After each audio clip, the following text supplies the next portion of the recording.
Friends, मैं Sandeep Yadav DAV tutorial में स्वागत करता हूँ। देखिए, हम जो विलयन में पढ़ रहे थे वो है पॉजिटिव और नेगेटिव डेविएशन में अंतर। देखिए, अनादर्श विलयन के प्रकार, अनादर्श विलयन दो प्रकार का होता है। क्या क्या? एक है धनात्मक विचलन और दूसरा होता है ऋणात्मक विचलन। तो जो धनात्मक विचलन होता है, हम धनात्मक और ऋणात्मक विचलन में अंतर पढ़ रहे थे। ये है तो पॉजिटिव डेविएशन और नेगेटिव डेविएशन में क्या होता है? पॉजिटिव डेविएशन में जो होता है, वेपर प्रेशर जो होता है राउट के वेपर प्रेशर से जो है अधिक होता है। देखिए, ये जैसे पीए है, ये पीए 0 काई ए ना होकर के ये बड़ा होगा पीए इससे। सेम ऐसे ऋणात्मक में क्या होगा? जो राउट के वेपर प्रेशर से जो है उसका मान कम होगा। राउट का जो वेपर प्रेशर ये होगा, पीए 0 काई होगा, उससे ये कम होगा नेगेटिव डेविएशन में। हम इतना ही साइड में लिख रहे हैं। सेम ऐसे डेल्टा एस पॉजिटिव होगा, यानी ऊष्मा अवशोषित होगी इस क्रिया में, मतलब विलय और विलायक को मिलाएंगे तो क्या होगा? ऊष्मा अवशोषित होगी। अगला जो डिफरेंस होता है क्या है? इसमें नेगेटिव डेविएशन में क्या होता है? डेल्टा एस यानी एंथैल्पी परिवर्तन जो होता है ये नेगेटिव होता है। इसमें एंथैल्पी डेल्टा एस इसमें पॉजिटिव होता है पॉजिटिव डेविएशन में, और इसमें क्या होता है? डेल्टा एस नेगेटिव होता है। डेल्टा एस नेगेटिव है यानी ऊष्मा उत्सर्जित हो रही है। और ये चौथा क्या है? तीसरा पॉइंट क्या है? डेल्टा भी पॉजिटिव है, यानी विलय और विलायक को मिलाएंगे तो जो आयतन आएगा विलय और विलायक के आयतन के ऊपर से अधिक आएगा। ये है यानी V2 माइनस V1 अधिक आएगा। ये है डेल्टा एस डेल्टा भी पॉजिटिव होगा। और इसमें निगेटिव डेविएशन में क्या होता है? डेल्टा भी नेगेटिव होता है, यानी विलय और विलायक के आयतन के ऊपर से विलयन का आयतन कम होगा। ये होगा। अगला अट्रैक्शन फोर्स जो है, इसमें विलयन के अणुओं के मध्य जो अट्रैक्शन फोर्स होता है इसमें जो है कम हो जाता है इसमें। अच्छा, इसमें जो है नेगेटिव डेविएशन में क्या होता है? अट्रैक्शन फोर्स जो है विलयन के अणुओं के मध्य विलय और विलायक की तुलना में अट्रैक्शन फोर्स जो है ये अधिक होता है। एग्जाम्पल क्या है? CH5OH मतलब एथिल अल्कोहल और एल्केन के अणु में तो पॉजिटिव डेविएशन होगा। अगला एसीटोन और क्लोरोफॉर्म है, इन दोनों का जो मिश्रण होगा नेगेटिव डेविएशन शो करेगा। ये होता है। इसके बाद हम आते हैं ग्राफ पर।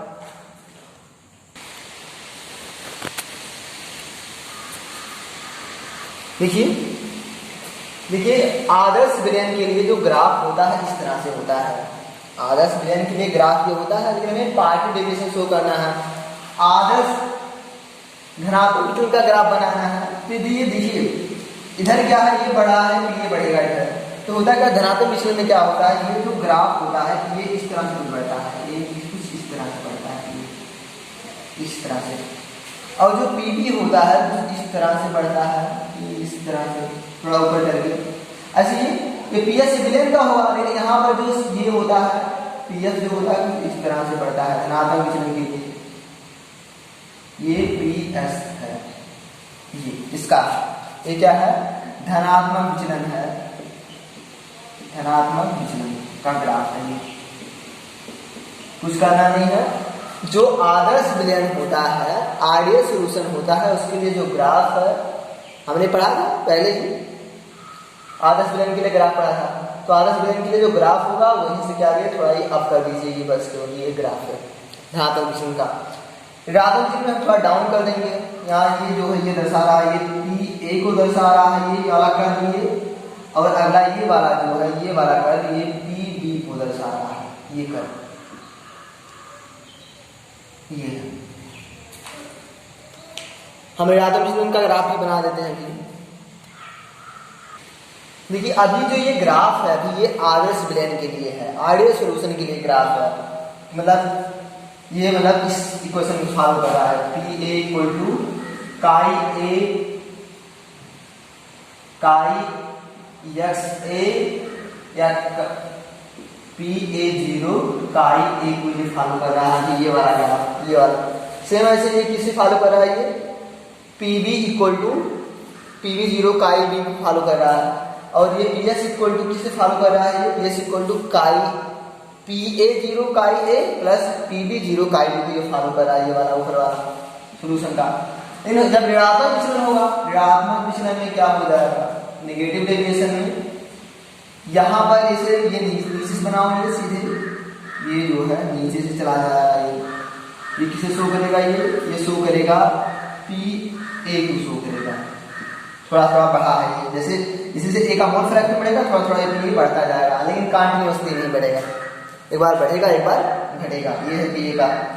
अगर से PB का देखिए इधर, यहाँ पे देखिए, यहाँ B का मोल फ्रैक्शन 0 है, तो यहाँ क्या होगा, PB 0 होगा यहाँ पर। इन ऐसे ही निगेटिव डेविएशन है तो ये नीचे से जाएगा, इस आइडियल ग्राफ के नीचे से जाएगा, तो कुछ इस तरह से जाएगा, कुछ इस तरह से ग्राफ होगा। ये जो ग्राफ आया है ये PB के लिए है, ये PB का है। अच्छा देखिए, हमें सॉल्यूशन का बताना है, तो सॉल्यूशन का ये आइडियल ग्राफ है, इसके नीचे से जाएगा नेगेटिव डेविएशन है इससे, क्योंकि जो बबल प्रेशर होना चाहिए ये विलयन का, ये आर से कम ही होगा, राउल के दाब के नियम से कम ही होगा ऋणात्मक विचलन। तो ये होगा नेगेटिव डेविएशन के ऋणात्मक विचलन के लिए ये ग्राफ है, ग्राफ फॉर नेगेटिव डेविएशन ये है। हम इसके बाद आते हैं थर्मोडायनामिक्स ऑफ मिक्सिंग। मतलब हम जब विलयन बनाते हैं तो थर्मोडायनामिक्स क्या होता है, उसका परिवर्तन क्या होता है, उसका एंट्रोपी परिवर्तन क्या होता है, अगला गिब्स फ्री एनर्जी क्या होता है। देखिए, जब आइडियल सॉल्यूशन होता है तो आइडियल सॉल्यूशन में ना तो एनर्जी एब्जॉर्ब होती है ना तो एनर्जी रिलीज होती है, तो उसके लिए एंथैल्पी परिवर्तन क्या होता है, 0 होता है, डेल्टा एच 0 होता है आइडियल सॉल्यूशन के लिए। नेगेटिव डेविएशन में क्या होता है, डेल्टा एच नेगेटिव होता है, और पॉजिटिव डेविएशन में क्या होता है, डेल्टा एच पॉजिटिव होता है, धनात्मक होता है। अगला same delta H change in entropy क्या होता है, आइडियल सॉल्यूशन के लिए पॉजिटिव होता है, नेगेटिव डेविएशन के लिए पॉजिटिव होता है, और पॉजिटिव डेविएशन के लिए भी पॉजिटिव होता है। तो हमें ये याद रखना होगा, डेल्टा एस क्या होता है, आइडियल नॉन आइडियल सभी के लिए क्या होता है, positive, ideal positive, negative deviation या फिर पॉजिटिव डेविएशन या पॉजिटिव डेविएशन या नेगेटिव डेविएशन, सभी के लिए क्या होता है, डेल्टा एस हर समय क्या होता है, ये पॉजिटिव होता है। किसके लिए, चाहे आइडियल सॉल्यूशन हो, चाहे पॉजिटिव डेविएशन हो, चाहे नेगेटिव डेविएशन हो, सबके लिए डेल्टा एस पॉजिटिव होगा। क्यों, एक ही कंपोनेंट ये है जो कि क्या है, पॉजिटिव है, ये ध्यान रखना होगा। और डेल्टा जी क्या होता है, ये आइडियल सॉल्यूशन के लिए नेगेटिव होता है, नेगेटिव डेविएशन के लिए भी नेगेटिव होता है। जो गिब्स फ्री एनर्जी है डेल्टा जी है, ये शो करती है कि रिएक्शन फॉरवर्ड डायरेक्शन में होगा या नहीं होगा, तो इसीलिए गिब्स फ्री एनर्जी नेगेटिव होगा। आइडियल सॉल्यूशन के लिए, नेगेटिव डेविएशन के लिए भी नेगेटिव होता है, और पॉजिटिव डेविएशन के लिए ये तीनों हो सकता है, पॉजिटिव, नेगेटिव या फिर 0, कुछ भी हो सकता है डेल्टा जी। तो ये है थर्मोडायनामिक्स ऑफ मिक्सिंग, मतलब जब हम विलय और विलाय को मिलाएंगे तो क्या थर्मोडायनामिक्स होगा, तो ये है। इसके बाद हम आते हैं अगले टॉपिक पर, स्थिर क्वाथी विलयन या इसे कहते हैं कांस्टेंट बॉइलिंग सॉल्यूशन या मिश्रण कह सकते हैं, मिश्रण, constant boiling solution, boiling mixture या मिक्सचर, ये है। देखिए क्या होता है, जैसे हम क्या करते हैं, दो सब्सटेंस, दो लिक्विड हैं, अब होता क्या है, जो दो लिक्विड हैं हमने क्या है आपस में मिक्सअप कर रहे हैं, मिला रहे हैं, उनकी कुछ परसेंटेज फिक्स है कि कुछ उनकी मात्रा फिक्स होती है। तो होता क्या है, जो विलयन आपस में मिक्सचर जो बनेगा उसका जो क्वथनांक होता है निश्चित हो जाता है, अलग अलग उनका पहले क्वथनांक रहेगा, बाद में जो है कुछ दूसरा क्वथनांक आ जाएगा मिक्सचर का, और जो क्वथनांक होता है वो निश्चित होता है, स्थिर होता है, इसे क्या कहते हैं, स्थिर क्वाथी मिश्रण कहते हैं। मिश्रण क्या होता है, और होता क्या है, दोनों द्रव और वाष्प अवस्था में क्या है, इनका रासायनिक संगठन सेम होता है। वह मिश्रण जिसका द्रव और वाष्प दोनों अवस्थाओं में रासायनिक संगठन सेम होता है और जो कि एक निश्चित ताप पर उबलता है, या हम कहते हैं जिसका क्वथनांक स्थिर होता है, उसे हम क्या कहते हैं, स्थिर क्वाथी मिश्रण कहते हैं। A mixture which has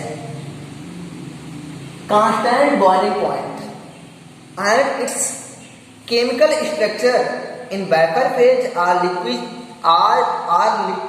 phase is same is called constant वाले मिक्सचर आज से कहते हैं एजियोट्रॉपिक मिक्सचर कहते हैं, एजियोट्रॉपिक मिक्सचर, ट्रॉपिक मिक्सचर कहते हैं इसे। ये होता है, देखिए क्या डिफिनेशन लिखते हैं, वह मिश्रण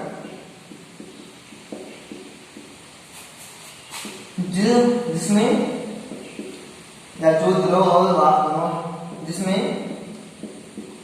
द्रव तथा वाष्प, द्रव तथा वाष्प, यह कहते हैं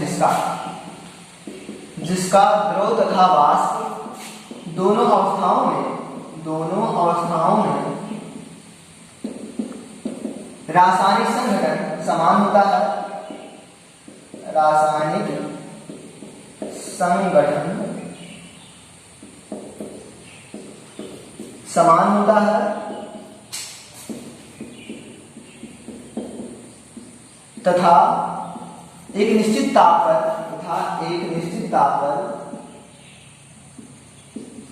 स्थिर या निश्चित की बात है, एक निश्चित ताप पर उबलता है, उसे हम क्या कहते हैं, स्थिर क्वाथी मिश्रण कहते हैं, स्थिर क्वाथी मिश्रण कहते हैं। ये है a solution which has same chemical arrangement in vapor phase or liquid phase and boils at a constant temperature is called azeotropic mixture। ये होगा, हम एग्जांपल देते हैं। यहाँ देखिए स्थिर क्वाथी मिश्रण जो होता है ये 2 टाइप का होता है।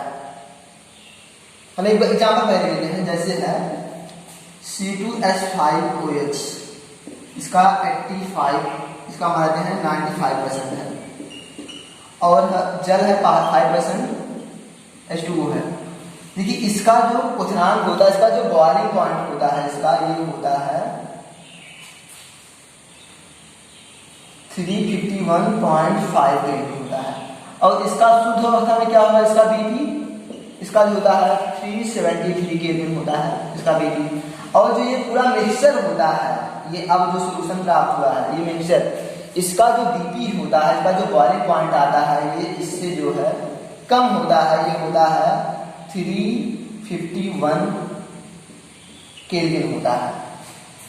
ये स्थिर क्वाथी मिश्रण है, इसका क्वथनांक जो है स्थिर रहेगा, इतना ही रहेगा, 351 केल्विन रहेगा। तो ये है स्थिर क्वाथी मिश्रण। दो टाइप का होता है, क्या कहते हैं बताते हैं। एक है न्यूनतम स्थिर क्वाथी मिश्रण, अगला होता है अधिकतम स्थिर क्वाथी मिश्रण। ये है, मिटाते हैं।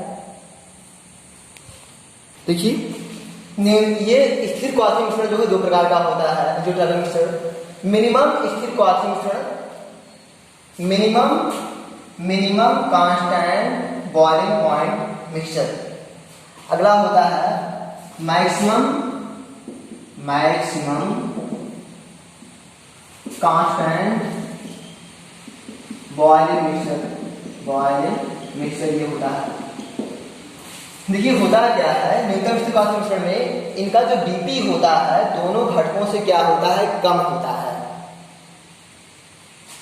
जैसे हमने एग्जाम्पल में लिखा था C95 में क्या है, एग्जाम्पल है 95% है C2H5OH है, और मान लेते हैं +5% क्या है, H2O है। इसका जो BP है ये कितना होता है, 351.5 केल्विन होता है, और इसका जल का जो होता है शुद्ध ये 373 केल्विन होता है। इसका जो BP आता है इस मिक्सचर का इन दोनों घटकों से कम होता है, यानी न्यूनतम स्थिर क्वाथी मिश्रण है, ये होता है 351 केल्विन होता है।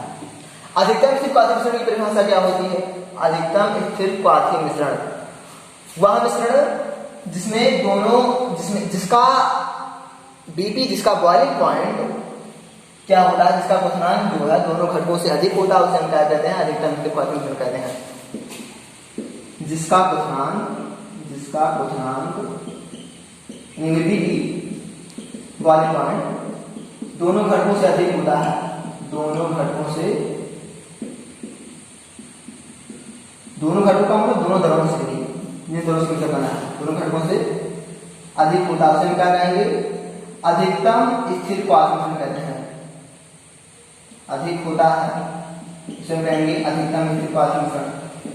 इसका एग्जाम्पल क्या होता है, HNO3 है और जल है, ये होता है 68% HNO3 होना चाहिए और जल 32% H2O है, ये होता है।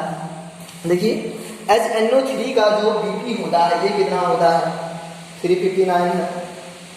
HNO3 का BP 359 और उसका 370, ये है 359 केल्विन है इसका HNO3, शुद्ध HNO3 का, और इसका 373 केल्विन है। और जिसका जो मिक्सचर का जो BP आता है ये इन दोनों से ज्यादा आता है, और ये कितना आता है, ये आता है 393.5 केल्विन आता है। ये क्या है, इन दोनों के इससे ज्यादा, इससे भी ज्यादा है, तो ये क्या हो गया है, ये अधिकतम स्थिर क्वार्क मिश्रण हो गया है। तो ये होता है अधिकतम स्थिर क्वार्क मिश्रण। इसके बाद हम आ जाते हैं क्वालिटेटिव प्रॉपर्टीज क्या होता है, तो अभी यहाँ पर समाप्त होता है।